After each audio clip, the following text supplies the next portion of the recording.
Hi, welcome back to the Blessed Bonds podcast. Today we have Bodhi on, and Bodhi, can you just tell me a little bit about yourself?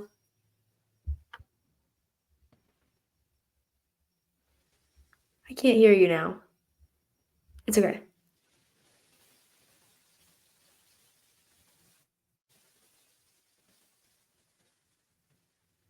It's okay.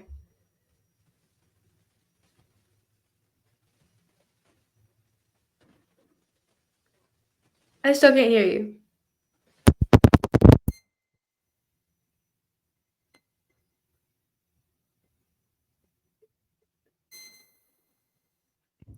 There we go. That should Okay. fix it. Okay, apologies. Let's redo that. Yeah, I'll just edit it Should we out. just start from the beginning? Yeah, I'm just gonna restart. Okay, what are we at? We're at 54. I'm gonna start at the minute. Hold on. Okay. Hi, welcome back to the Blessed Bonds podcast. Today we have Bodhi on. Bodhi, do you want to just tell us about yourself and who you are?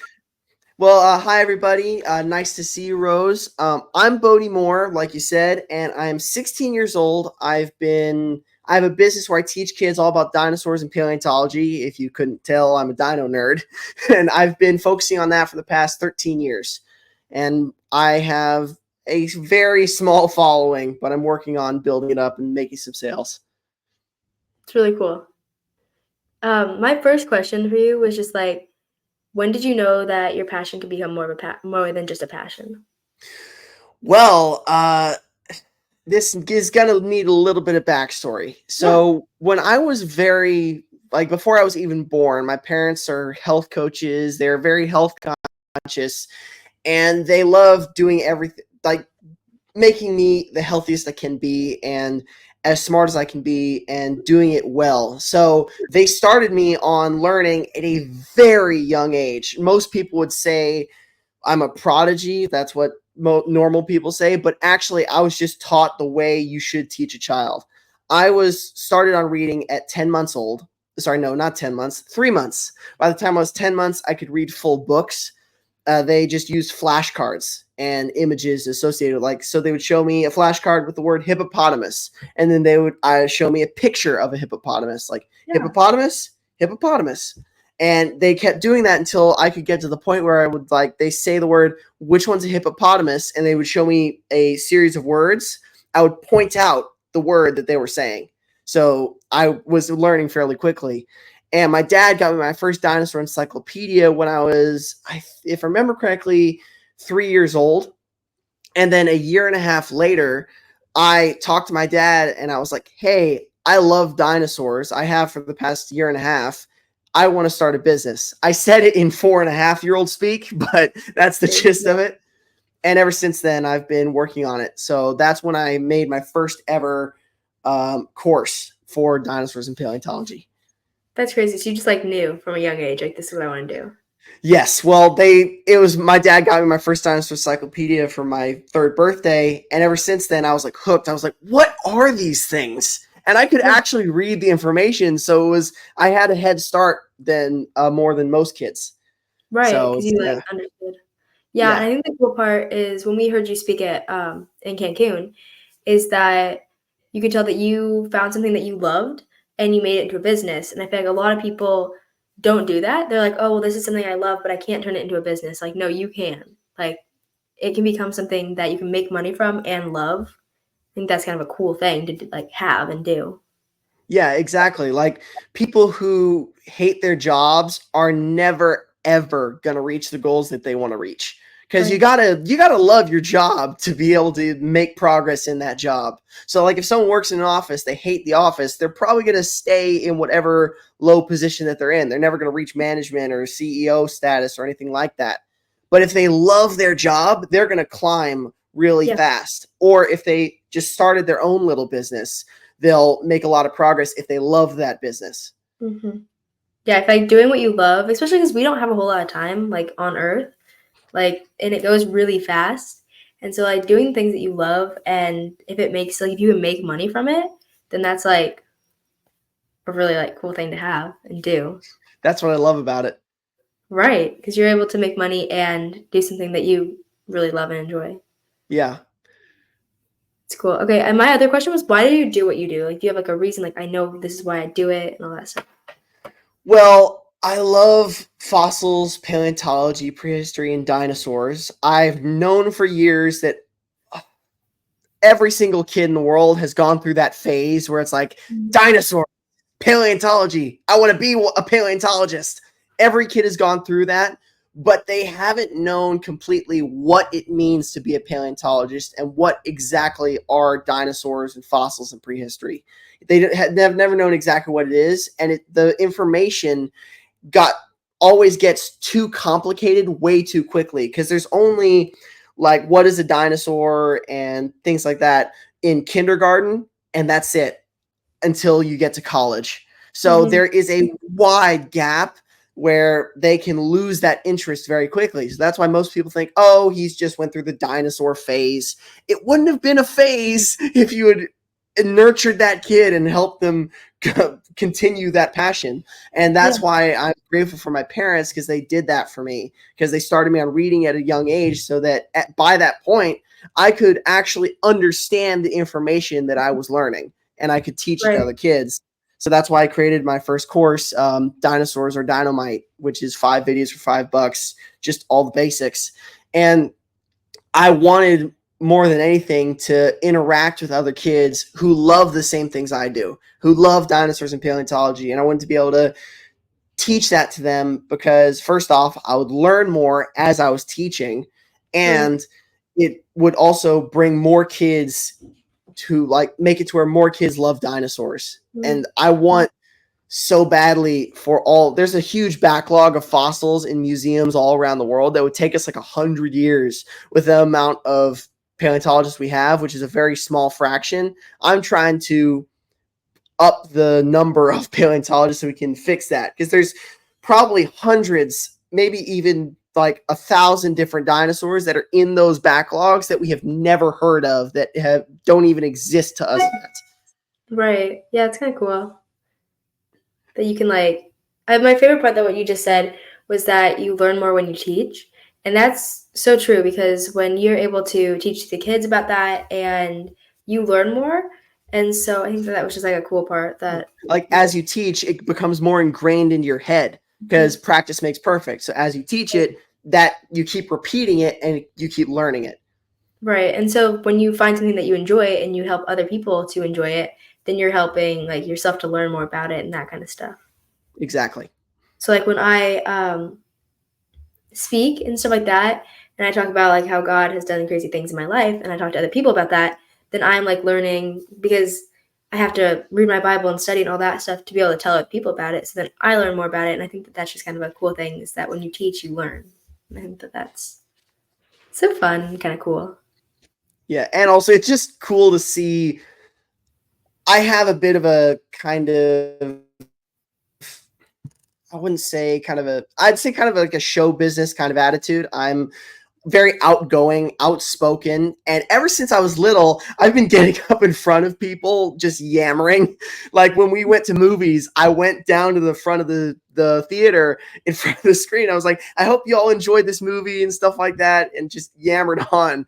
And I've done that for years, and it's just something I've just done habitually. I don't know why. Get comfortable on stage and that kind of stuff. Yeah, and so my next question is what is your favorite part about what you do? Oh, wow, that's a hard question, but I have to say interacting with all these amazing kids just Mhm. like me who love dinosaurs. Like I went to this dinosaur event a while back, and I took my little T-Rex puppet with me. I have one of those little Jurassic World T-Rex puppets, Yeah. and it's just these kids swarmed me. It was like a pack of piranhas just surrounding me, and it was adorable and hilarious, and I loved it. It was just they were surrounding like, oh, what is that? I was like, oh, it's a T-Rex and stuff like that. I was like giving them some like facts and things like that, and I was just surrounded. Like if they were piranhas, I'd be gone by now.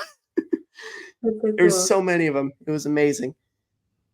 That's neat. So yeah, that's like a cool thing that you can bring joy to other people and you bring joy to yourself at the same time. And like have Exactly. you Like, that's, like, a cool thing. But, yeah, I feel like knowing why you do things and, like, what your favorite part of those things are is, something that really helps you because then you're like, "Okay, I want to do this again and make it, like, help other people and, like, do that same thing." So, I think that's kinda cool. I wanna ask I'm adding in a question, and I'm sorry, but it's not like you got this one. Yeah. What was it like speaking at the, event in Unlock the Cancun? secrets. Yeah, mhm. Yeah. Oh my gosh, it was a surreal experience. Best day of my life. Well, one of the best days of my life because I've had quite a Mhm. few. But it was my first time ever speaking on stage in front of people ever, That's crazy. and actually having a proper like speech, like teaching people. And I'm amazed that they even thought of me because I was told later that Russell and them were like, "Hey, what teenager from the ClickFunnels community should we bring on?" And they were like, "Bodhi. He's always outgoing. He's interactive. He's making progress. We got to have him on here." That's cool. That's what they said. And I was like, what in the world? Why did you think of me of all people?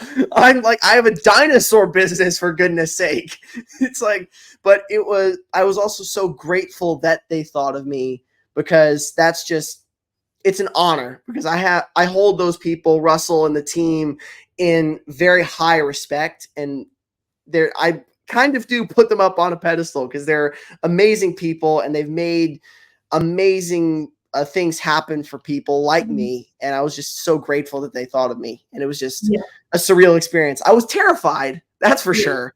But as soon as I walked up those steps and got on that stage, it just completely melted away as if I was talking in front of my family because that's how you're treated in the ClickFunnels community. It's just Mhm. they treat you like family, which made it easier for me to go up there and yammer on about my business, myself, and how amazing ClickFunnels is. So yeah. Yeah, for sure. I think that when I speak and do that kind of stuff, whenever I get on stage, like, before I get on stage, I'm, like, terrified, but then when I get up there, I'm like, "Oh, this is fine," and I feel like that's a cool thing because you first have to have, like, confidence in yourself, like, "Okay, this is scary, but I'm still gonna do it," and that kinda stuff because I feel like, yeah, when you get up there, it's like, "Oh, it's okay," and when I practice speaking so I do you know what Marco Polo is? Like, the app? Like No, I've never heard of that. so it's like this app, and, it's where you, like, send videos back to each other, and Oh yeah, so I had one like that. Yeah. yeah, so my friend and I have that, and I send her videos of every speech that I do, like, before I do it, and so when I get up there on stage, I'm like, "Oh, no, I'm just talking to my best friend," and that has helped me so much because I'm like, when I practice it, I just send it to her, and she'll be like, "Yeah, it was great," and all that stuff, and so whenever I speak, I'm like, "Oh, no, I don't really worry about I'm speaking to all these people." I'm like, "No, I'm speaking to her. Yes, she might not be there, but I am speaking to her," and that's how I practiced it, so that's just something that I do to, like, calm down and be okay with, like, speaking in front of people. That's amazing. I have a similar thing with my family. If I had like a Mhm. best friend who was like that for me, I'd like do the same thing, but my family is just as good. They're Yeah, so supportive and it's so great to have a support system like that. And without them, I would not be here. I probably wouldn't even be on this like podcast with you. right, yeah, it's really cool. Yeah, I got to meet your mom, in Mexico, and she's such a fun person. Okay, hold on, let me find my next question. How did you get into doing what you do? I think you kind of Well, mentioned this, but, like yeah, I did. So like I said earlier, my parents taught me to read from a young age, and my dad gave me my first dinosaur encyclopedia at 3 years old.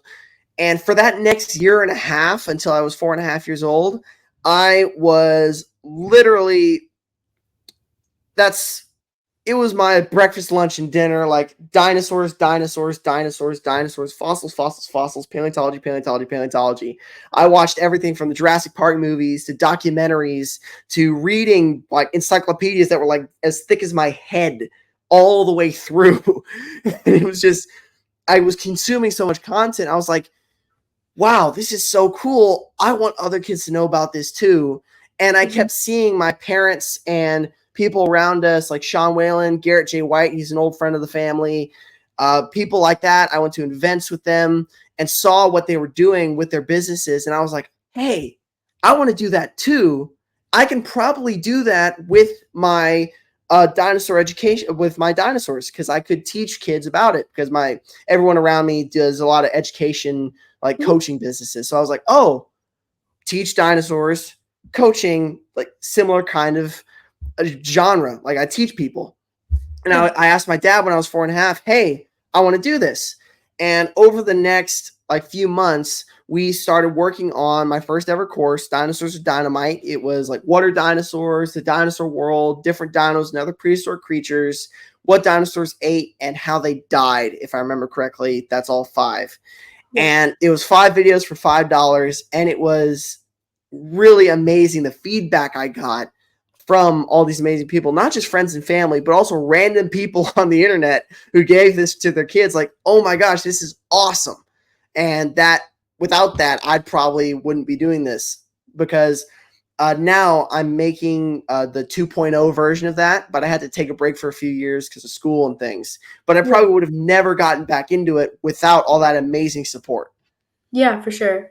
How did you get into like the ClickFunnels area part? Well, actually, we've been.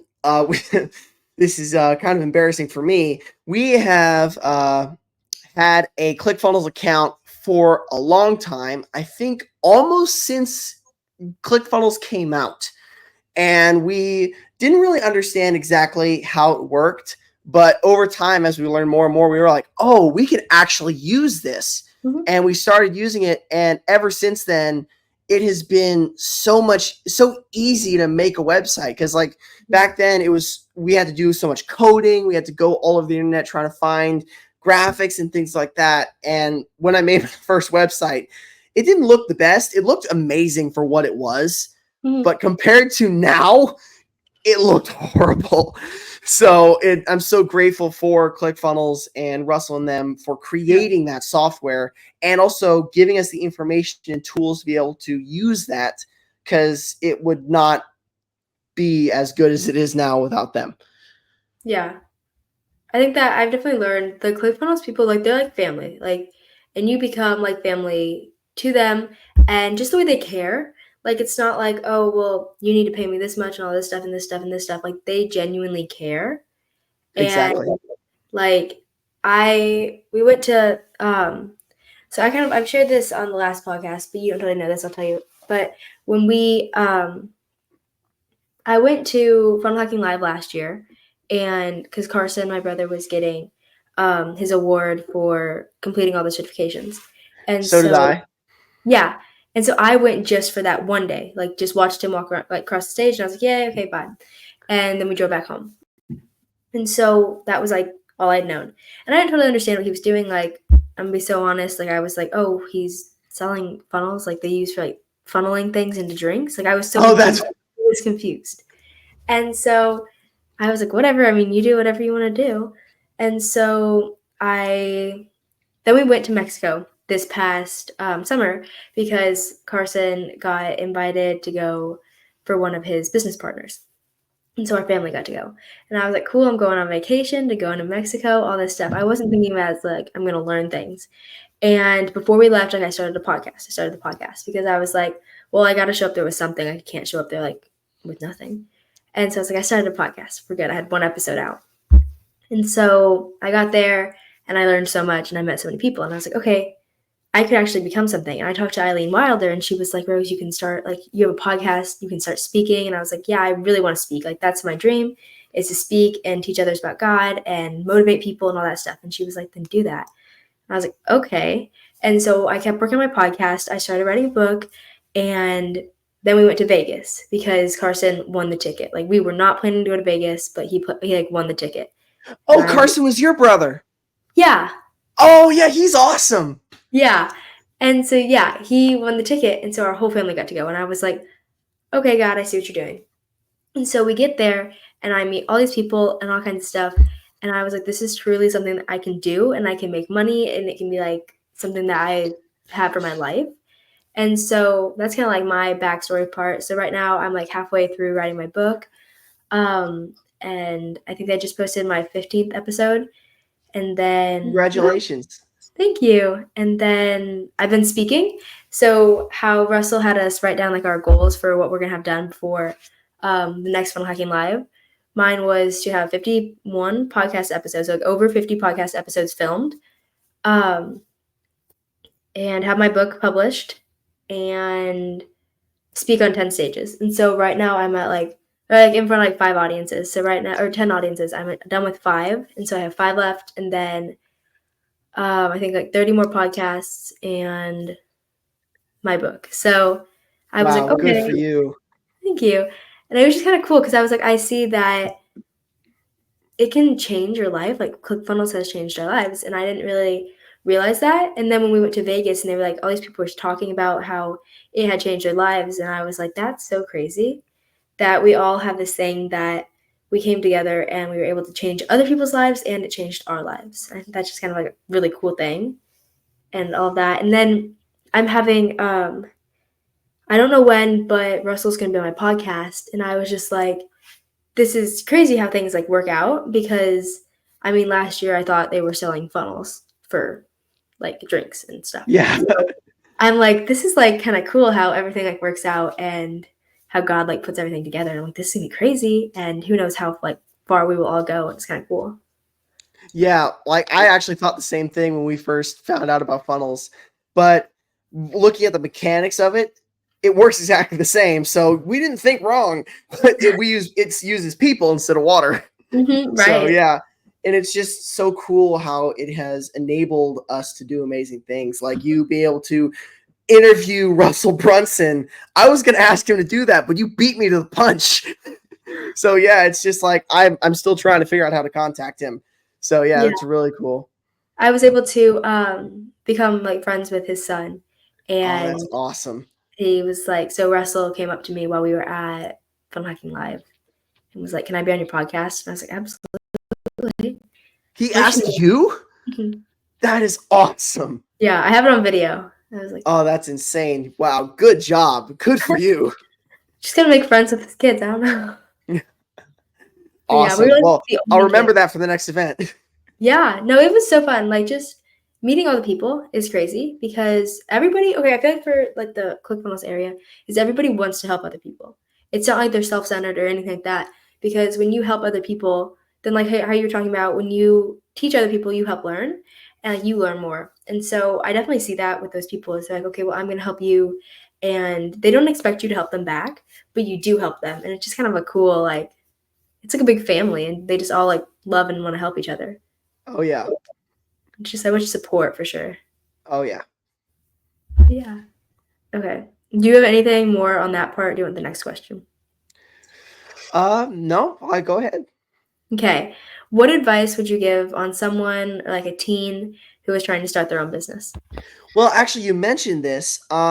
So I actually have a PDF that you can share as a link in the description of the podcast. It's a Yeah. step by step on this. But the basics of it is, what is your favorite thing in the world? Whether it's dinosaurs, washing cars, maybe, or baseball cards, like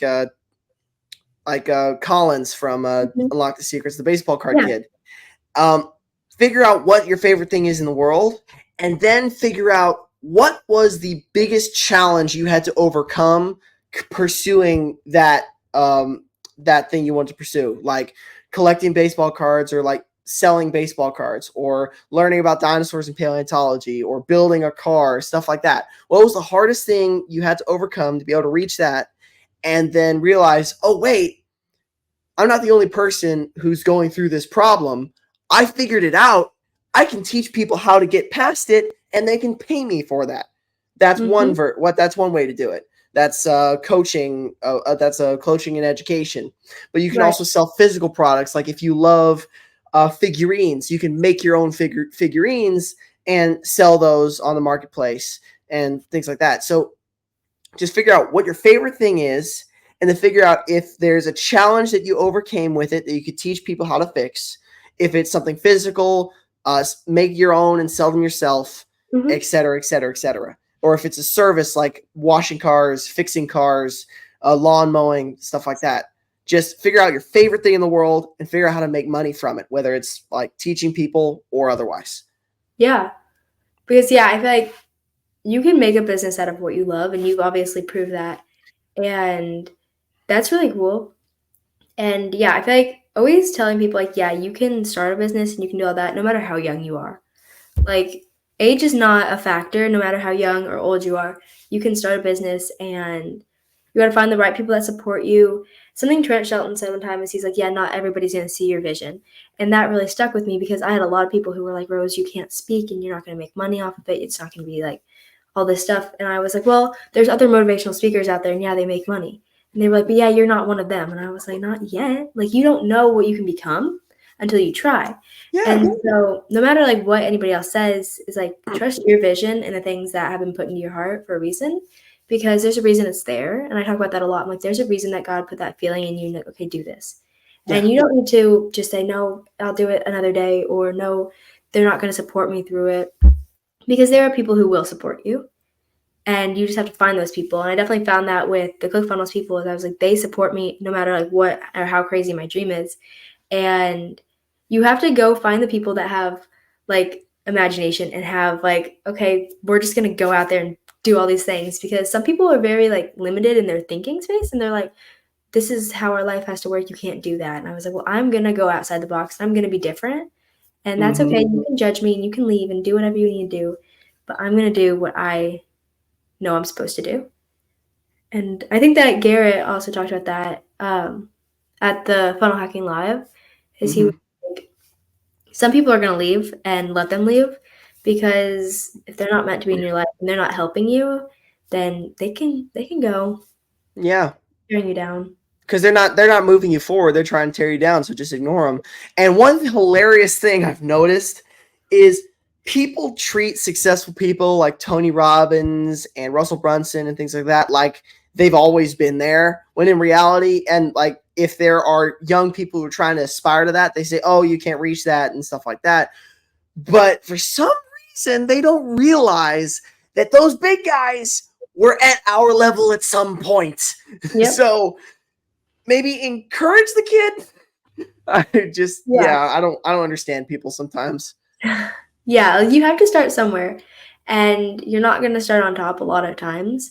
Like, yes, you might have a talent or a gift, but you have to start using that gift and you have to put that in action. So yes, it's going to take some action and some hard work, but if you keep at it, and I was talking about this on my podcast with Oliver, is I was like, yes, you might fall, and yes, you're going to make mistakes, but get back up, because if it really matters to you, then you will get back up. And if you don't, then it Exactly. shows you how like big and like that goal was to you if you don't choose to try again. And something that Oliver said in the podcast, I have it written down, is he was like, there are probably going to be more people who bring you down than bring you up. And that is so real, because a lot of people are going to tear you down because one, they're jealous, or they're just, some people are like, well, I'm trying to like help you and I'm trying to be there for you and show you that it's not the right decision. It's like, let me make my decisions and try my like best at those things. But that was something that Oliver said, was like, there will be more people who tear you down than build you up. And that was something that really got me, because I was like, that's so true, because a lot of people will tear you down and you have to like ignore those voices, I feel like, a lot of times. Do you have like any advice on that for anybody who's like being torn down for their business or anything like that? I don't exactly. Honestly, this is honestly kind of embarrassing for me. I haven't exactly had a lot of experience with that, That's good but though. I've had some experience with it, where with a couple of with an ex friend of mine and a friend of mine, where they don't believe in me. But what I do is, for those guys, I kind of play along because it seems like they're joking, but I take it as a challenge. Like, oh, you think I can't do this? Well, maybe take a look again in a little while. And Yeah. I'm just like, look, you think I can't do it? Okay, that's a challenge. Let's do this and get it done. And that, thanks to those guys, they actually helped me get further along. But Hmm. when it comes to negativity and things like that, I'm that is not it's hard for me to get that way. It's hard for me to get upset. It's hard for me to get negative. Hmm. I don't know why. I've never had anything to explain it, but every time I wake up in the morning, it's as if I had a factory reset last night. Like, oh, I went to bed angry. good morning. What the heck happened last night? I'm Mhm.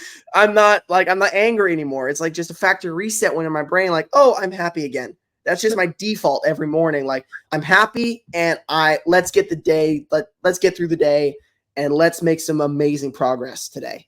And my Yeah. parents have said that so many times, like, dude, you're making more progress than anybody in this house because you are waking up every morning in in your best state and you are executing when you have something to execute on. Just immediately, like boom, boom, boom, boom, boom, making progress every single day, not missing a beat. And it's Mhm. just that I think that's one of the another reason why Russell and them thought of me to come up on Unlock the Secrets stage. Yeah. Yeah, I think you have to sometimes fake it till you make it and be like, "Yeah, I might have had a rough go," or "Yesterday happened already, like, I don't need to relive that, like, it happened." You don't need to keep playing that in your head and be like, "Oh, this happened, so it's gonna happen again," and all that stuff, because I'm sometimes an overthinker, and Mm-hmm. so I, like, My overthink, dad's "Oh." that way too. Yeah, and I just, like, get crazy, and I'm like, "Well, this happened, so it's gonna happen again, and it's gonna, like this could happen," or all this stuff, and so I've had to, like, learn how to shut that off and be like, "No, I don't care what might happen because there's no reason thinking, okay, it might happen because it might not happen." Mm-hmm. And so I'm like, "Let's just go through life and see what God has for us today." And, like, wake up every morning and be like, "Okay, what am I going to accomplish today?" And not what's gonna happen to me today. And that's, like, been a big change in my mindset as I'm working on my business stuff because if you're negative all the time and you're just like tearing other people down to get yourself up, it's not going to work. And you're truly never going to be happy and fulfilled. Trent Shelton talked about this a lot as he was like, "How happy are you?" And if it's like sometimes my happiness dwindles, like it changes sometimes, but like when you have your like normal state of happiness, and I think trying to always make that higher because sometimes you might be at like a 5 and you're like, "No, I wanna be happy, but I don't like, I'm not, and I'm, like, depressed," or something like that. And something that I've really found helpful is to be like, write down things I'm grateful for because it's hard to be sad and depressed when you're grateful. And so I'm like, "Okay, these are things I'm grateful for. These are the things that have happened that have worked well and went well." 'Cause I feel like as humans, we focus on the one bad thing instead of the, like, hundreds of good things that are happening. And I'm like, "Well, one thing happened that, like, I didn't like." And I'm like, "Well, there's, like, a million things that are happening that I'm, like, loving and that are making me happy." And so, yeah, focusing on the positive instead of the negative. Yeah, and a funny thing about the negativity with me, if something bad happens the day before, I go to bed, the next morning, I genuinely forget about it. Like, I don't it's not nothing I do on purpose, I Mhm. genuinely forget it ever happened. It That's good. takes like, "Oh, hey, Bodhi, this happened last night," like, and blah, blah, blah, blah, blah. "Oh, oh, did I do something wrong? Can I apologize? Can I take responsibility for that?" And stuff like that because I genuinely forget, like, oh, that happened? When did that happen? So Yeah. it's like, I have no idea why that happens, though, to It's kinda me. cool, though. I'm sure if there's a psychologist who watches this, like, oh, hey, can you tell me why that happens? But I don't want anything to fix that because I'm happy with that. Yeah, for sure, right? Yeah, I'm, like, totally the opposite. No, but, like, I, like, wake up and I'm like, "I remember that," but it's like, Mhm. Yeah, my gotta dad's the exact same way. He sometimes calls it a curse, but it can be it's a blessing and a curse yeah. having a really good memory. Because he can remember the details of something from like 2 weeks ago, while I can barely remember the details of something from 2 days ago. So he he's used that for good and Mhm. also arguing he remembers some things, and I've noticed that. And what I've noticed is he is very, very, very amazing at remembering the details. Because without him, all of my funnels would be the most bland things on the face of the earth. It would look like just a plain piece of toast, just with nothing on it, just like the most boring thing in the world. It was just like without him, all of my entire business would probably fall flat. And my mom, with her social media skills, it would also fall flat if I didn't have them. So it's like Yeah. they're like the linchpins of my business and of me. Yeah, like, put you together. Yeah, for sure. And something I wanted to add to that is when you're this is, like, kind of off topic of what you were just talking about, but when you're focused on your goals, then the negativity doesn't matter. And so, Exactly. like when you look at, okay, this is what I'm going to accomplish today, and I don't care what anybody else says, this is what I'm accomplishing. Because when you're focused on that, then the outside noise will start to get quieter because you're like, this is my goal. I don't care what you have to say. I have a goal. It's not your goal, it's mine. And Exactly. so I think that's just kind of a point I wanted to like pull out is that focus on your goal because you're working on achieving something. You're not working on listening to other people. So why would you waste your time and your energy listening to what these people are telling you when you could be working on what your goal is and what you're trying to accomplish? Yeah, like to that point, I remember this movie I watched a while back. I don't know if you saw it, Sing. There was a quote Mhm. from it that Buster Moon said where it was like, "Look, sing. If you love singing, sing, and you'll forget about the giant crowd out there. Because if it's something you truly love, you will forget about any and all hardships or negativity or anything like that, and you will just be able to do it. But all Mhm. you got to do is start." Mhm. He didn't exactly say that, but that's close enough. And it's Right. just, I really do love that because it's true. You start, Mhm. like, you start the trip, you forget about everything else. Mhm. Yeah, and sometimes starting is the hardest part. I feel like I'm an athlete and every we have like morning practices. And so when my alarm goes off at 5:15, I'm like, absolutely not. I don't want to do this. I'm not going to do it. And I'm like, okay, but I know my goal is more important to me. So I'm going to put my feet out and I'm going to try and I'm going to do it. And so I feel like starting is the hardest part. Like getting up in the morning, I'm like, I don't want to do this. I'm like, but I need to do this because I have to do this to achieve my goals.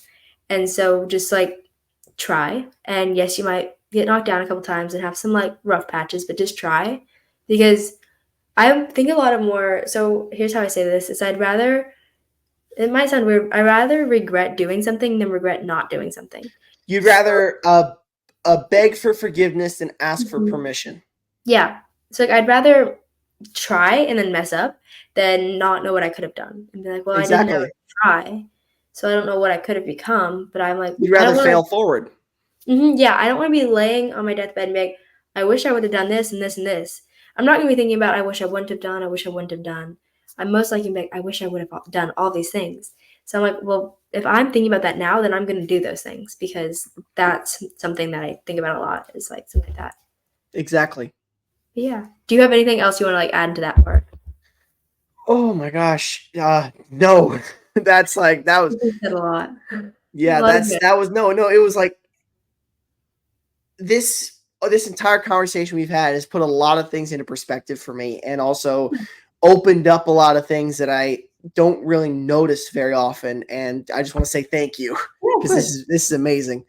Yeah, podcasts are so cool. I had a lot of, like, big moments, like, sometimes it's me talking to the other person, inspiring them. Sometimes it's the people like we're inspiring other people, and sometimes it's people inspiring me. And I'm like, dang, because when I had my podcast with Oliver, like he said so many things, and I was just sitting there like, taking it all in. I was like, wow, I needed that, and I needed that. I actually had my notes app open. I was taking notes on what he was saying because I was like, he I dropped my ring. I was like, he should No be. worries. I was like, it made like a weird noise. But I was like, he should be a motivational speaker. Like everything he said, I was like taking notes on. I was like, dang. And I rewatched it It's and like a like miniature Tony Robbins. I know, I was like taking I was like, I'm supposed to be the motivational speaker here and you're like talking. But yeah, so I feel like sometimes that's like the point of podcasts and the point of conversations is to help other people. Yeah, meeting cool people, and as you like talk with them, you're going to learn things and they're going to learn things. That's the amazing thing about conversations. And a lot of the time these days, most people can't handle a conversation because they don't have the emotional and the emotional and psychological capacity to understand that they're going to hear things that they don't like. Mhm. But that's just a part of having a conversation and having a debate. Like Yeah. most people these days are like, "Oh, you say something I don't like, I'm going to destroy your life." And it's like, "Why? It's Mhm. literally just words. Like literally, sticks and stones may break your bones, but words can never hurt you." That's literally what happens. Like you can only get hurt by words but if you allow them to hurt you. Mhm. Of course, you can get hurt physically by someone or something, but if that someone says something mean to you and you take it personally, that is your fault. Mhm. Because either you did something or said something to cause them to say that. And even if you didn't, like, why would you even take it personally? Because those people are probably having a worse off time than you are because they are doing that. They wouldn't, unless they were having a horrible time or having a horrible life, they wouldn't be tearing other people down. Right, like, what you give power has power, so Exactly. if you give people the opportunity to tear you down, they will. But if you Mm-hmm. don't, you're like, "Whatever you say doesn't matter to me unless it's growing me." And I've Mm-hmm. definitely had to put that, up, and when I wrote down my goals for before February, I was like, "Stop listening to what other people say," and being like, "Unless it's helping you grow." So, yes, it might not always be, like, exactly what I wanna hear, like, there's some criticism that I've heard that has helped me. Oh, Like, yeah. I spoke the other day, and they were like, "Rose, you're funny, I need you to add more funny, like, into your stuff." And I was like, "Okay, I can add humor." And just kinda stuff like that is like, yes, those things I wouldn't have expected, and I can either take that or I can be like, "No, I'm perfect the way I am, I don't need to hear anybody else's opinion." Like, that's not gonna help you, and that's not gonna work. But if you Exactly. listen to other people's opinion, as long as it's helping grow you, if it's not helping you, then you don't have to listen to it. No, like, you don't Yeah. have to listen to anybody. Yeah. Like Listen to what I do if I have a conversation with someone is look, if they are giving me feedback, good or bad, I'm going to listen to it. Mhm, And if they start insulting me or praising me, I'm going to listen to it. But I'm going to treat them the same either way. I'm going to treat you with respect, mhm. but 3 strikes, you're out. Okay. So if you are mean to me 3 times or get physical with me 3 times, stuff like that. 3 strikes, like baseball. 1, 2, 3, strike three. You're out of here. Yeah. Goodbye. I'm never talking to you again. Well, Yeah, actually, I do believe in second chances, but like right. probably not for a while. Right, like, give them some time to grow in their own Exactly. spot. My next question was, what have you learned from your business? And I think we've mentioned this, but, like, what is, like, some things that you've definitely learned from your business? Well, no matter what you're doing, it's gonna get challenging at some point, especially if it's your passion, Mhm, because God, the universe, or whatever is up there is mhm, going to put challenges in front of you because you want to reach a goal. And if you mhm, want to reach a goal and become the best in that area, or if you want to like learn all you can or do all you can and just literally become the best, you are going to have the hardest journey of everyone just because of how big your goals are. mhm. So, like the size of your goals are directly proportionate to how hard the journey is. So, like I'll admit, lately it's been hard. Like I've Mhm. had a hard time keeping up with my social media schedule. There's been so many technical difficulties in running my challenge that I'm running lately, and it's just one problem after another. But I'm paying attention to it and like and realizing, oh, okay, this is just a part of it. This is gonna happen, and I've known this from when I started, and I still wanted to do this. So Yeah. like I wanted to teach kids about dinosaurs. I realized, oh, okay, there are people who aren't going to listen to me. There are people who are going to challenge me. There are people who are going to uh, say I'm wrong. Um, Keyword hardcore Christians and things like that. People who don't believe in what I'm saying. And you know what? I honestly couldn't care less because they aren't my dream customer. Mhm, And like Russell has us do, he has us create our dream customer, their age, their gender, their name, their like what they do, things like that. And I mean gender, like male, female. That's it. And things like that. And he has us create that so we know, okay, this is the person, the perfect person I would want to work with. mhm. And if you make your content based off of that and make your business around that quote keyword perfect avatar, you Mhm. will attract the people that you want and send away the people that you don't, no matter what you say or do, because Yeah. that's just what's automatically going to happen. Like, look, a ant will come to sugar, but it'll go away from salt. Mhm. Okay, that depends on the ant. Okay, if you understand what I'm saying. Yeah. So, like, look, a quote unquote ant, a person can come to you. They can see you as sugar or salt. They like the sugar, they don't like the salt. So the ants that you don't want will go away. The ants that you do want will come to you, if you understand what I'm saying. Yeah. It's a good way to put it. Yeah. And yeah, I feel like your dream customer. So I have two different dream customers that I kind of think about. So I have one that I think about when I'm speaking, or I guess I have like really three. I have like one when I'm speaking, when I'm doing podcasts, and one when I'm writing my book. Because in total, like anybody can listen to it and all that stuff. But there's certain people I'm trying to like reach. And so yeah, each thing that I have a different avatar person that like I'm speaking to. So like I have an idea of someone that I'm speaking to. So when I'm up there speaking, I'm not speaking to the whole crowd. I'm speaking to this one person that I have in my brain. And Got when it. I'm writing my book, I'm like, okay, who am I talking to?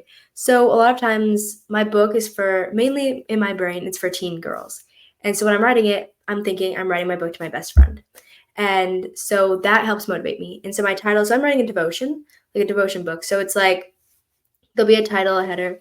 So maybe it'll be like God has a plan for your life. And I put down all of the things that mention God has a like plan for your life. And I write it down like I'm talking to my best friend. If she asks me, how do I know God has a plan for my life? I write it like I'm talking to her. And so that's my dream customer. That's the person I'm talking to. And then for podcasts, I think, okay, who am I trying to inspire with this? And I like know some of my friends who are listening and I'm like, okay, how am I going to help them? How am I going to help this person? And so I don't think about the whole people. When I was talking to Christine, she has like half blonde hair, half pink hair. And I was Oh, like, is she the lady who does the funny ads? Yes, she's yeah, awesome. I love her. And I was talking to her and I was like, how do you like know who to speak to? And she's like, well, like I was talking to her about speaking because I was like, I'm really nervous to speak and all that stuff scares me. And she was like, you're not talking to them so that they think, oh, she's the best speaker. She's so good. You're not talking to them for them to take that away. You're talking to them for them to take certain things away. And so when I speak, I'm like, what am I trying to give these? Like, what am I trying to teach them? What am I trying to tell them? What do I want them to walk away with? And so that's a big thing for speaking is you don't have to worry about, am I perfect? Is it all good? But find those key things that you want to talk about and like, what do you want them to take away? Because they're not going to remember everything. That's like crazy. I'm not going to remember everything, and I'm the one speaking. But have them remember certain things. Like, okay, here's what I want them to focus on. And different people are going to take away different things. But have like your dream person that you're trying to talk to. So I recommend that for when you're speaking, is find that person that you want to talk to.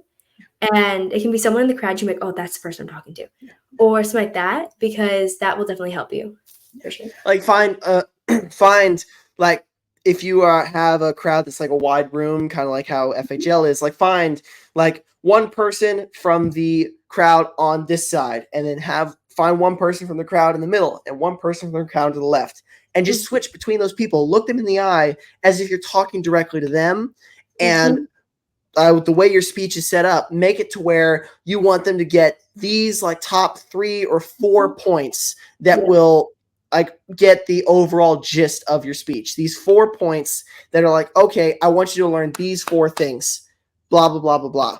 And you just switch between those 3 people. And as you do that, every single person in that crowd, no matter how far back in the room they are, will think that you are talking directly to them because you are actually talking directly to a person in the crowd. Like they don't know which, but they know like someone's being talked to. For sure. Yeah, when I talked the other day in front of like 200 people, and I was like, okay, I'm gonna find. So I was like a lot of teens and my friends and stuff like that, and so it was like on a football field. It's terrifying, but it was on a football field, and Awesome. I got my little microphone, and like the kids were like out on the field. Like, we were all just sitting on the field, and so I looked and I had like one of my best friends was on one side and another one of my best friend was on the other side. And in the stands were the parents. So the kids were on the field, the parents were in the stands. And in the middle was my youth pastor.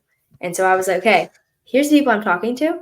And so I would like talk and I would like look at my best friend. I had to like be careful because I knew if I looked at it for too long, she'd like start making faces. But I would just like look at her and like I'm talking to her, I'm talking to him, and I'm talking to her. And so yeah, I was able to make sure that I was talking to everybody. And I was thinking, okay, what is she going to need to take away from this? And so I just think about that a lot. I'm like, okay, what is she going to take away from it? What is this person going to take away? And how can I help them? Because what I try a lot to do is when I wake up in the morning, I'm like, how am I going to help somebody else? Because it's not about me, it's about them. And so, like, how can I help somebody else? And I think that that's something with entrepreneurs, is that we want to help other people. We're not totally focused on, I want this for me and me and me. Yes, we want to take care of ourselves, but we want to help other people. And so, yeah, I think that's a really cool thing that we do. And all that stuff. Yeah. And also, like, us as entrepreneurs, like, we have a responsibility to be able to do these things. We have a responsibility and also the ability to be able to succeed in such a high level. And that's why entrepreneurs are the linchpin of society. Because Mm-hmm. without entrepreneurs, society would freaking collapse, like, Right. flat on the face, and everything would go completely haywire. And that's why we need to be the best we can and go as far as we can, go as high as we can, as fast as we can. Yeah. Because if we quit, the world quits. And Mm-hmm. it's just, and also we want those people to talk to us. So if we get scared in front of them, that it doesn't make any sense, because we want them to listen to us. We Mm-hmm. wanted them to be there. And it's just a kind of a instinctual fear of talking to a lot of people, because I guess back thousands of years ago, like, if you said something wrong, goodbye, or Right. something like that. So I guess that's just a primal fear we have. But the amazing thing is about being in the 2000s is we have the ability to control our own minds and control Mm-hmm. our own bodies. We're not animals anymore. We have the ability to imagine things. We have the ability to set goals. We have the ability to um, have dreams and fulfill those dreams. Mm-hmm. And it's just amazing the abilities we have as human beings. And it's just I keep saying the word amazing, but I don't really have a better word for it, Yeah. because it's like amazing. Yeah. Yeah. I feel like we each have something that we're good at and that we can bring to the table. And we can either choose to, like, act on that and do that, or we can be like, no, I'm just going to push that aside and do what everybody else wants me to do. And so I have found that find your focus on what you're, like, wanting to do with your life. And there's a reason that you have that. And somebody out there in the world needs that. And I tell myself that a lot. Is I'm like, there's gonna be people who judge me for speaking and for talking and, like, podcasts and all that stuff. There's gonna be people. But there's somebody out there who needs what I need to, like, needs to hear what I have to say. And so I don't know where that person is. I don't know who that person is, but there is somebody. And so somebody needs to know what you have to say. And so, like, something I tell a lot of people is, like, do not hold back on what you have to say, because someone's going to judge you. Because, yeah, they're going to judge you, but someone needs that. What you have to say, someone needs that, and it's going to change their whole life. So Would you don't rather hold be back. judged for not saying something, or would you rather be judged for saying something? Right. And that's, Yeah. yeah, that's a really good way to put it, because people need to, like, hear what you have to say. And whether it's about dinosaurs or whether it's about God, like, there's somebody that needs to hear what you have to say. And so talk to them about that. And don't be afraid of someone not liking what you say, because I'd rather help somebody else than just listen to what all these people are saying about me. Yeah. And a great example is, people may not like him, but Donald Trump. He's a great example of this. Mm-hmm. Like, when he had that first assassination attempt at the where he got the ear, Mm-hmm. when he got up and said, "Fight, fight, fight," that is a leader. That is a expert entrepreneur. That's someone who, you may not like him, but he is an amazing role model. He's someone you can learn from if you like him or not. And that's who we got to be. We got to be someone where we have to be good teachers, no matter if people like us or not. We Yeah. have to be good leaders, whether people like us or not. Mm-hmm. And the people who don't like us, they'll go away eventually. So that's Mm-hmm. not our problem. What matters is we keep hold of the people who actually do like us and care about what we say, because those are the people who are going to help us move forward, and we can help them move forward in the same way. Mm-hmm. And I had this, something I want to pull in, is that I had somebody who, or some people who, when I started my podcast, they were like, oh, you're starting a podcast? That's weird. You're 14. Why would you start a podcast? That's not a good idea. All this stuff. And he really tore me down about it. And now that my podcast is getting bigger, yes, it might not have like 1 million downloads, but it's bigger than what it was. And people are like, well, can I be on it? And I was like, you're the one who told me not to do this, and now you want to be on it? And they're like, yeah, because then people will, like, hear me and, like, all this stuff. And I was like, okay, well, Oh, stop. really? I was like, well, didn't you tell me not to do this, and now you want to do it because people will, like, think you're cool and all that stuff, but you told me it wasn't cool. I think that's interesting is because sometimes people will be like, come back and be like, well, I messed up. I'm sorry, like all this stuff. And it's like, did they truly care about you when you weren't like cool or weren't like, you know what I mean? That's a true test of a friend. If they'll stick with you when you're down, that's a Mhm. true friend. But if they will tear you down even further, I don't know why they were there in the first place.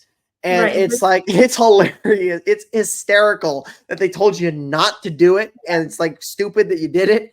And when you did it, they wanted to be on it because, like, hold on, you want something from me now that would probably Mhm. make you uh like get some more recognition, even though you told me it was a dumb idea in the first place.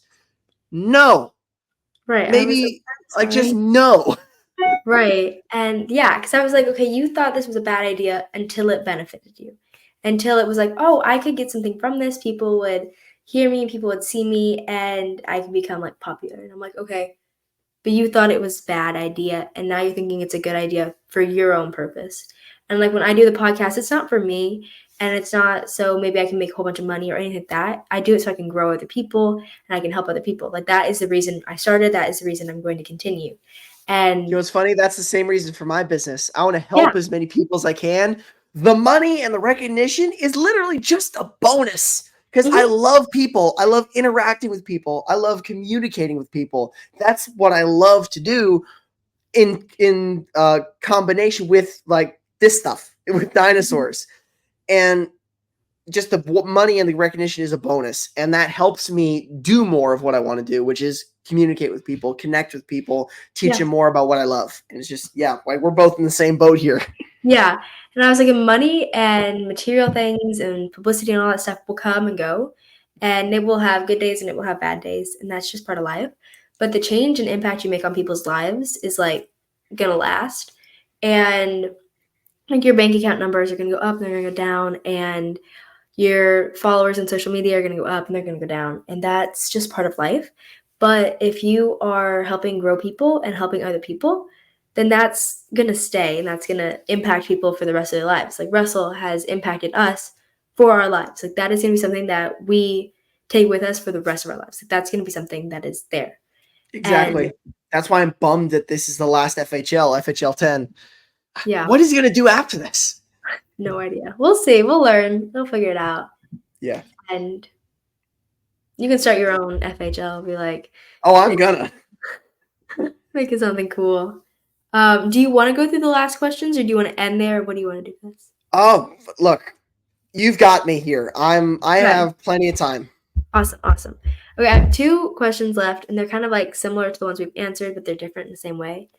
Um, what is like the biggest lesson you learned from starting your business? I think we kind of mentioned that, but like, did you have one big lesson that like hit you hard, and you were like, "This is a big lesson." Not giving up when it gets tough. Hmm. That's the simple answer. Yeah. Like I said earlier, it will get tough. It will get hard, especially if you're pursuing your passion. But that's because it's going to be the most rewarding. And on top of that, it's going to be the hardest right before it gets good. Yeah. Like if like you are climbing a mountain, if you like let's say you're climbing a mountain and someone installed a slide at the other end, before you get to the top of that mountain, you're probably going to get to a completely vertical or upside down wall you have to climb. That's Hmm. going to be the hardest thing of all time that you've ever done. But you know what? You can if you can make it past that, you can just slide all the way back down. So, it's going to get hardest right before it gets good, and it's just if you understand that like the whole uh, don't stop before you hit gold or hit diamonds. Because there was like this graphic where it was like two guys mining for diamonds, and this one guy quit literally right before he hit the jackpot, and this other guy just kept going and he hit it.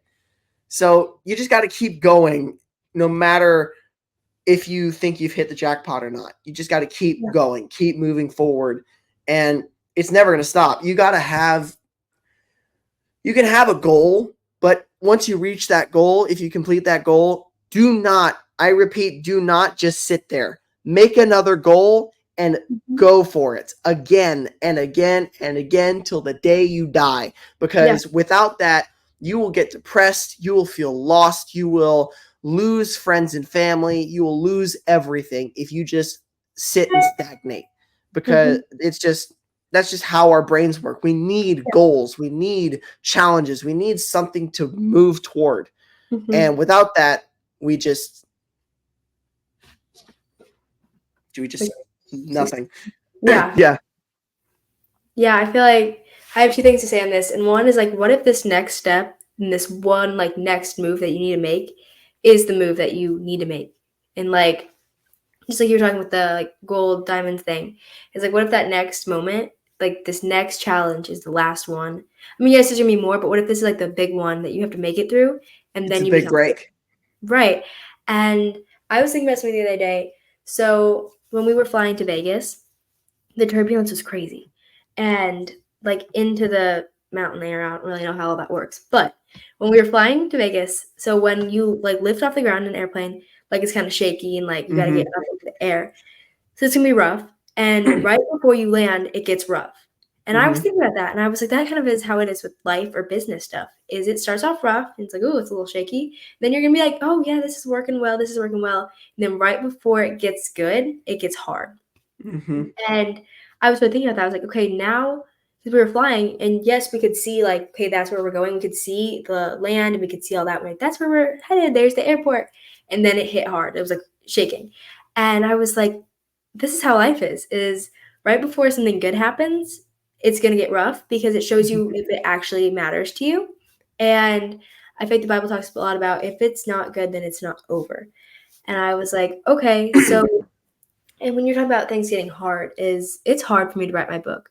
Like I'm gonna be really honest that I might pretend like, yeah, it's a great I like post on my Instagram, be like, book writing night, so fun, like it's going great. It's really hard. And don't look at people's highlight reels and think that it's always gonna be easy and all that stuff. Because That's why it's social media is a horrible place to mhm, scroll on, because you see the highlights of people's lives instead of just seeing their lives, yeah, and that can be a bad example of what someone's life is like. Like right. there can be a beautiful lady sitting on a car like, "Oh, hey, I just got a Lamborghini." Well, what did you have to do to get it? What challenges did you go through? Is it even your car? Is it just a car on the street that you're taking a picture of? Like, it's just Instagram and social media is a cesspool. Yeah. So that's why you should mainly use it as a tool. You can like chill on there sometimes, but the main use for it is a tool to bring yourself forward. Yeah, it can either grow you or it can hurt you, and that's Hmm. your choice for how you use that. And so I'm trying to post more of like stuff talking about, okay, yeah, this was hard, but this is how I grew from it and all that stuff. Because and that kind of goes into our next question, but I want to finish this topic. But um yeah, so it's hard. So like when I sit down to write my book, I'm like, I don't want to do this. Like I want to, but I don't because it's gonna be hard and it's gonna take a lot of power. And sometimes it's confusing. And the things I say a lot is like the enemy will try to knock you down when you're trying to do something good because he's like, oh, no, no, no, she's trying to change someone's life and bring them closer to God. I need to stop her. I need to like not let her do that because that's bad. And so when you're doing something, there's going to be challenges, especially when it's something good and that you're like, I want to really do this. There's going to be turbulence and there's going to be like problems. And so, yeah, pushing through those things and knowing that your goal is more important to you than all of this stuff. And I think, yeah, so just knowing that we are all going through hard things and never look at someone and think, oh, well, their life's got to be perfect. They can't be going through a struggle as hard as mine. Like, you have no idea because someone can put on a smile and be like, I'm so happy all this time. And underneath, they're like trying to keep their smile on. Like, that's their main goal in the day is to try to smile. It's very rare for people to actually be like that, but be genuinely like, "Oh, hey, I'm actually genuinely happy," instead of just forcing it. Mhm. It's Yeah. very yeah, it's very rare, especially with social media and all that stuff, is that it starts to tear you down a little bit and a little bit. So I tell a Especially lot for teenagers these days. Like, tell me about it. Like public school kids mainly. I feel bad for them. They're like, yeah, it's crazy. yeah, I talk a lot about if you're spending this might sound kind of crazy, and I mean this okay, so I use my I phone a love lot. I love crazy. I use my phone a lot for, like, business stuff, like, scheduling podcasts, and I'm on my computer a lot because I'm editing podcasts and I'm posting podcasts and I'm like doing stuff for work. So yes, I do use my phone and all that stuff. But if we are spending so much time in here instead of in our Bibles and in like I read a lot of like motivational stuff, and so if you're spending more time on your phone, I talk about a lot more time on your phone than you are in your Bible, then sometimes there will be problems because you're reading all this stuff about all this negativity and all this stuff, and then you're like at the end of the day you're wondering why do I not feel loved, and why is this not like making me feel good, because this isn't helping you. Yeah, Like, because you're spending so much time being unproductive on it. Like, mhm, look, you can spend like maybe 30 minutes a day, like, oh, hey, I just want to scroll some TikTok or stuff like that, just to be like, oh, I want to watch something fun for right now. yeah. Um, and that's like, yeah, that's fine. But if you're spending more than like 20 to 30, well, actually, if you're spending more than half your time on the on social media and stuff like that not being productive, that is a problem, and that's one of the main reasons why you're probably depressed and you're probably wanting to go bye-bye early. And that's why you need to use these things as a tool and need to be productive on them. If you're spending most of your time being productive on these things, like me, like I'm spending most of my time each week being productive on devices. Look, I Mhm. have some time on Wednesday and Saturday for video games, and I watch a little bit of TV at the end of the day, but just to do something fun after being productive all day long. But I Yeah. don't spend more than like 20% of my time each week on unproductivity. Like 80% of my time of that I spend is doing something productive, moving my business forward, moving towards my goals, and keeping myself sane by moving towards those goals. And Mhm. that's why people need to set goals, pursue goals, and don't spend a lot of time doing random stuff. Like, look, you can have fun, but don't spend all your time doing random fun. You can have fun Mhm. doing what you love, being productive. Yeah. Like, make everything a game. And that's what I normally do. Like, if I'm doing a chore, I like to like see how fast I can get it done. Or like if Mhm. I'm helping my brother with a chore, I'm trying to get better at this. Try to make a game out of it. Like, oh, let's see who can get their part of the chore done faster. Like if he's Yeah. drying the dishes and I'm washing the dishes, like let's see who can get it done faster. Yes. So what I try to do is I try to make a game out of everything. I Mhm. fail miserably, but at least I'm trying. Yeah. And that's what matters is you're moving forward and you actually have something to pursue. Because if you don't, you're gonna get depressed and you're gonna want to go bye-bye early. Yeah. Yeah, and I feel like when I use social media, so I don't have Instagram on my phone, but I have it on my mom's phone. I just have an account for like my podcast and stuff. And so when I get on there and if I want to spend like 20 minutes, I'm going to be looking at, it's really funny. I look at like Russell's his what's it called, his stories or his videos that he's made lately, and I just like look at the people that I genuinely care about. I'm like, I want to see what they're up to, like all that stuff, because it's cool to like keep like up with other people. And I feel like you can either be like able to give people stuff or you can take in stuff. And so I like to post on there, and I'm really bad at it. Like I don't very like post very often. Tell me But about learning, it. I'm like I don't remember. It's not something I genuinely think about. But I'm like, okay, I need to post more and teach other people instead of just taking in all this random stuff, because I like watch Eileen Wilder's videos and stuff like that, because I like what she's saying and I like how she motivates instead of just watching random people do random things. And sometimes it's kind of fun. Like my friends and I love watching Try Not to Laugh sometimes. Oh We do yeah, like those are fun. we put water. This is so funny. We like put water in our mouths and we sit there and we Oh, watch like Try Not. those ones in the videos, like where they Yeah, like have the water in their mouths, like and trying not to laugh. I we love do it, those. and it's so bad because I'm like, "We're so dumb. What are we doing?" But I don't do that a whole lot and a whole, like, bunch of my time. I do that for certain things, and if it's like, "Oh, let's do something fun," or stuff like that. And I've also really had to, like, learn how to take care of my time because I used to like I love watching movies, and my mom and I like watching movies together. But I've learned that if I'm going to, I can make a decision. So I have like school stuff, and I am an athlete, so we train a lot. And I get to make the decision of either at night I'm going to watch a movie or I'm going to work on my book. And that was like a okay, but I really enjoy watching movies. but do I need it? And yes, there's going to be a chapter in my life that maybe I can watch movies and I have time for that, but right now it's not that time. Yeah. And so I work on my book instead. And I like, okay, I'm going to write this and do this because this is more important to me and this is going to help me reach my goal than watching a movie and like that kind of stuff. And so yes, watching Yeah. movies is super fun. That's a good family time. But I'm like, how am I going to spend my time each day trying to reach my goals? I'm having the same problem where like me and my family are staying up way too late, watching movies and shows as a family or just on our own and not waking up early enough.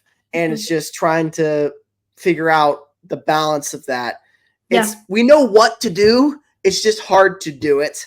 And Yeah. I'm sure everyone out there, even you will relate, like we want to do stuff that's fun and it's just hard to limit that, but we have to sometimes. And Yeah. it's understandable. Like we might even have to remove it completely during certain times, like during the week, remove the devices completely. We can plug them back in on Saturday, stuff like that. Like with me, I'm not allowed to play video games except for a little bit on Wednesday and for on Saturday. And I have Saturday and Sunday off. I do not work on those days except for making a social media post. That's it. Sunday we go to the beach. Saturday I have game time and our Discord group call with Malcolm and them. That's it. That's all I've got on those days. And the rest of the day I'm doing stuff that I want to do, that I want to have fun doing, and I'm basically catching up on all the time I spent working that week, getting like kind of the equivalent amount of time doing fun things. Not like the same amount of time, but like the equivalent of like, you understand what I'm saying? Yeah, I get what you mean. Not like Yeah. you're spending all those hours, but Catching up on getting some fun in so I can recharge, and not exactly recharge, but like reset my brain. Like, oh, I had fun. Now then, let's get back to work. right, like a reward at the end of the week, and then Exactly. you work hard because our brains need rewards, and I think that's kind of an interesting fact that we do need things because then if we're just working, there's nothing we're working for, or it's like, oh well, I don't feel accomplished, I don't feel rewarded. That can definitely like end some things for you if you aren't feeling rewarded or what's the word? Like, you know what I mean? Yeah, like you're making progress and things like Right. that. Yeah. And so That's why when you're teaching your kids or training your dog, reward training works like 10 times better than punishment training. Of course, you're going to have to use a little bit of punishment training here and there, but 80% of the time, reward training is it works the best. And that's not just for dogs and kids. For us personally, training our own bodies, training our own minds to do a certain thing that's hard to do, but it needs to be done. Rewarding ourselves when we make progress is the best thing we can do. Yeah. And most people think, oh, hey, playing a video game or watching a movie is the best kind of reward, but it's not actually. Taking a break, doing something creative, meditating, doing exercise, something like that, that is like maybe not psychologically for you, it's not, but you'll feel better once you're done with it. At first, you're not going to like, oh, this isn't a reward. But when you're done doing that hard thing, like making an art piece or reading a book or going for a run, stuff like that, by the end of that, you're going to feel like you're on top of the world. And it's just that's just how it is. And you can sprinkle in some video games and TV, but that's not going to give you as much of a reward as it would be to do something creative or to do something physical and things like that. Yeah. Yeah, I love working out. Like working out is a big thing that I love. And because then I don't know, I feel so like happy after, and like the endorphins and all that stuff, just like you're Feel like happy. you're making yourself better. And yeah, because I love working out. We train for swimming a lot. So yesterday my watch like notified me and it was like, you worked out 3 hours today. And like we work out a lot. And so like yesterday my schedule. So I woke up in the morning, I swam from 6 to 7, went to school, like did school stuff, and then went back to the pool. And we have like an hour of working out of like Are you dry on a land. swim team or something? Yeah. Ah. And so I swam in the morning and then for an hour, and then we do like a workout before we swim again. So from 5 to 6, we do like, so yesterday was like we ran, we did pull-ups, we did crunches, we did push-ups, like that kind of stuff. And then that was an hour. And then for another like hour and a half, we worked on, then we swam for another hour and a half right after. So from 6 to 7:30 we swam. And so that's like 3.5 hours of working out. And I've definitely learned that that takes discipline, and that takes, because no part of me wants to do that. Like, I had a really bad like headache slash migraine kind of thing before I swam, and I was like, I don't want to do this. This is awful. I'm not going to do it. And after we did it, I was like, I feel so much better. And sometimes your body needs to like release, like, because exercise is so good for you, like, to release things, release stress, and build up like happiness, because it's a reward for your like mind too. Because you're like, I just did that. That's an accomplishment. And so it's definitely rewarding to work out and to do all that kind of stuff. Yeah, like you achieved something and it's good for your body. It's gonna, like, if your body has a bunch of pent up energies and stress, you're gonna see that fit in physical pain.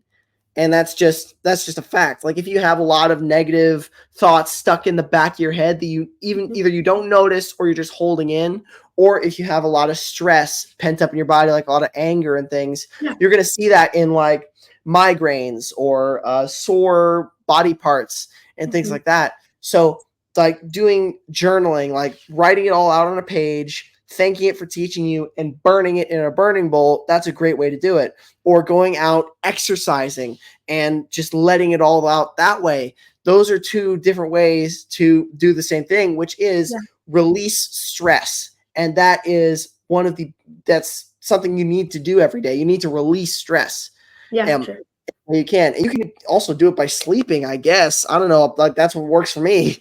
But Yeah. yeah. Right. Yeah. All right. That's really all I have for like today. Yeah. But do you have anything else you want to like pull in or anything before we? Well, I just noticed from the first question, I didn't answer the whole question. Yeah. Like, what are like hobbies? What I do for work? When did I know when my passion could become more than a passion? Well, like for the hobbies thing, this might not be surprising, but I read dinosaur books, watch dinosaur movies, and I'm not just dinosaur things though. I do paleo art, which is I make art pieces showing the real life, what dinosaurs or prehistoric creatures in general could have looked like in life. You saw that when we were at Unlock the Secrets, that art piece on the back of the page I gave out. Yeah. That was a form of paleo art, but kind of stylized and things like that. I also am getting into this game, Dungeons and Dragons and stuff. I've seen it around. And I'm like, wow, I want to check that out and things. And it's just those are just some fun things I like to do. Like most people, just do some fun stuff. Yeah. That's cool. I think, yeah, finding things that you enjoy, and it just finding things that you enjoy, because that means that the reward for you, or that makes you happy. Exactly. Yeah. That's some ways that I do it. I go read a dinosaur book or I go watch a dinosaur movie. That's one way. I go draw a piece of paleo art. That's another way. Or go play a board game with my family, stuff like that's another way. Those are like three ways that I do something fun, but to just reward myself after a good week's work. Yeah, and So I yeah. think, yeah, finding balance is super important, because tonight I have church, and I was trying to figure out, okay, what do I want to do before then, because I could work out. My two decisions, I was just thinking about this. I was like, I can work out, or I have some school I can work on, because I have a conference tomorrow. And I was like, I think I'm gonna go work out and then work on school later, because I'm not gonna feel motivated to work out later. So I'm like, okay, let's switch this, and I'm gonna work out. And so I just finding balance for things that are important to you, because school is obviously super important, but also working out's important. So finding like the time and the Yeah. work that I have for that stuff. Yeah, one thing I learned a while back is always do the biggest and hardest things first. It's Mhm. like if you had a jar, you put let's say you put all the sand in first. That represents all the small little tedious things every day. Put all the sand in the bottom. If you try and put all those big rocks in, it's not going to fit. All those big rocks are just going to overflow. So Mhm. that's why putting the big rocks in first, which would be the big, hard decisions, choices, chores, work, like big, hard stuff to do. You do that first, and then you pour the quote unquote sand in afterward, and it moves around. And you can, if you just schedule it right, you can make it to where your quote unquote jar, it fits everything in, which is Yeah, would be your calendar. right. And I think, yeah, I talk about that a lot. I'm like, you can make time for what's important for you, and you can find that balance. But if it's not that important to you, and like that stuff, you won't do it. So something I tell people is, If you're not going to do it today, you're not going to do it tomorrow. Don't say, I'm going to do it tomorrow, because you're not going to do it. Let's be honest. Have you ever done that? No. And I mean, sometimes you're like, I did do it, but it's like, if you're not going to do it today and you're not going to have the discipline to sit down and do it today, then you're most likely not going to do it tomorrow. So do not push it off for tomorrow. Yeah, or like not even just that. That's even on a smaller scale. Like, let's say you have to go take out the trash. If you put that off, like, say I've done that where like, oh, hey Bodhi, take out the trash. I'm like, okay, in a minute, let me just finish this, and I forget about it, and then I miss the garbage truck. I've had that happen so many times. So look, if you have something that needs to get done and it's has a deadline and you need to get it done now, and if you're doing something that doesn't have a deadline, do the thing that has a deadline first. Get that done so that like you don't miss it. Yeah, for sure. Like take time and make sure it's important to you and work on that. Yeah. But Well, this has been awesome. Yeah, it's been really good. And thank you for being on it. Do you have anything else before we close off? Nope, that's it. All right. Thank you guys for listening and for watching another episode, and have a wonderful day.